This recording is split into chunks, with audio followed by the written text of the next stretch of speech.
Welcome, Fiona. So how excited are people for the upcoming games, and can you describe the impact and opportunities that NAIG will have on Mi'kma'ki?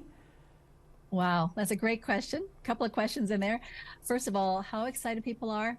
I think one example of how excited people are is the number of volunteers we managed to recruit here in Chipuktuk, Halifax. We were looking for 3,000 by the end of April, and we actually have over 4,700 people signed up. So that tells you the level of engagement and excitement that people really have. They want to be involved with the games, not just come and watch. But certainly, if you're in this territory, you can see it everywhere. There's this feeling of anticipation all over the city and over in Millbrook First Nation, as well as Sebeganegati First Nation, which are hosting two of the events. So in terms of impact on Mi'kma'ki, those are certainly two immediate impacts that we can think of in terms of the reach of the games. But we've also had engagement throughout all of the communities, the 13 nations across Mi'kma'ki, where we had a canoe relay leading up to, we have the last engagement or last community event tomorrow here in Chipuktuk. It's called the Canoe Relay, and it's where each community hosts an event which is sort of centered around a traditional Mi'kmaq birch bark canoe. And the community is having a celebration to celebrate each of its athletes that will be coming to the event. So they also had a water ceremony, which is a traditional Mi'kmaq ceremony, and they will culminate in a full water ceremony here in Chipuktuk. So it's a beautiful amount of engagement and support that we've had from the Mi'kmaq community itself. Yeah, that kind of touches on what I wanted to ask next. So besides showcasing the athletes and the sporting events, can you tell us about the importance of the culture being displayed? Well, it's absolutely linked with every aspect of these games. We were really aiming for and are aiming for, and I know we will succeed in, having a 50% sport and 50% cultural event. So what you'll see when you come to the games or when you watch us via our live stream is you'll always see the culture represented, in particular the host culture here, which is Mi'kmaq culture.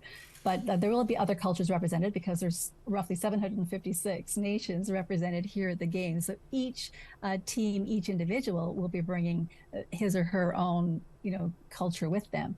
But we will have a cultural village down at the Halifax Common, which is a large green space in downtown Halifax, where we will be hosting all kinds of traditional cultural demonstrations, cooking, crafts, knowledge, storytelling. We'll have lots of food. We'll have, of course, merchants, vendors, and lots of entertainment on the main stage. We also have another cultural festival down on the Halifax waterfront, as well as another part of Halifax called Dartmouth Crossing. So there'll be cultural everywhere. Plus, during the opening ceremonies for the three traditional sports, which is 3D archery, canoe kayak, and box lacrosse, there will be very much cultural activities around those. And of course, at the medal ceremonies, the medals themselves will be representative of Mi'kmaq culture. So you'll see culture everywhere during the games. And with over 5,000 NAIG participants, what do you hope visiting participants take away from the experience? Wow. Well, I'm a mom, so I feel very maternal towards these youth. They're age 13 to 19. And what I want them to feel is that when they're here, I want them to feel like they have a home away from home. I want them to feel very welcome. There's a word in Mi'kmaq, and I'm not Mi'kmaq, I'm Wordland Cree, but there's a word here is jalasi, and it means welcome, or, all are welcome. It is a very all-encompassing word, and I want them to feel the spirit of that when they're here and when they go home. And when they go home, I want them to have felt, they've made new friends, that they have made connections from all across Turtle Island. Because if you realize there'll be youth here from California, Florida, Nunavut, Nunatsiavut, Yukon, all parts in between. This is such a great opportunity for them to broaden their horizons and go back home feeling filled up and feeling like they can do anything. So that's what I want to see when they're done with the games, and that they remember this as the most uplifting and positive experience of their lives so far. And finally, what sporting event should we be looking out for, and what one is your favorite?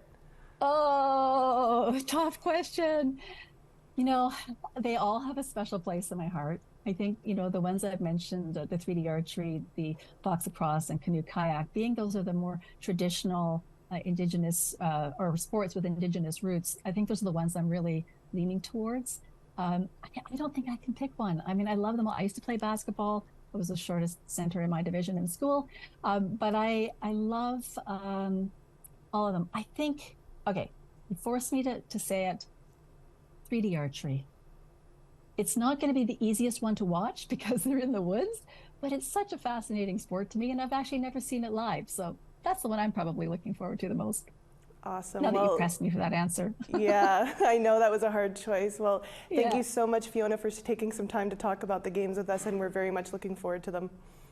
And we'll be live streaming on our website. So we have over 1,700 hours of sport coverage, including our opening and closing ceremonies. So I invite everybody to go to naig2023.com and watch. If you can't come, watch us online. Excellent. Thank you so much, Fiona. Thank you.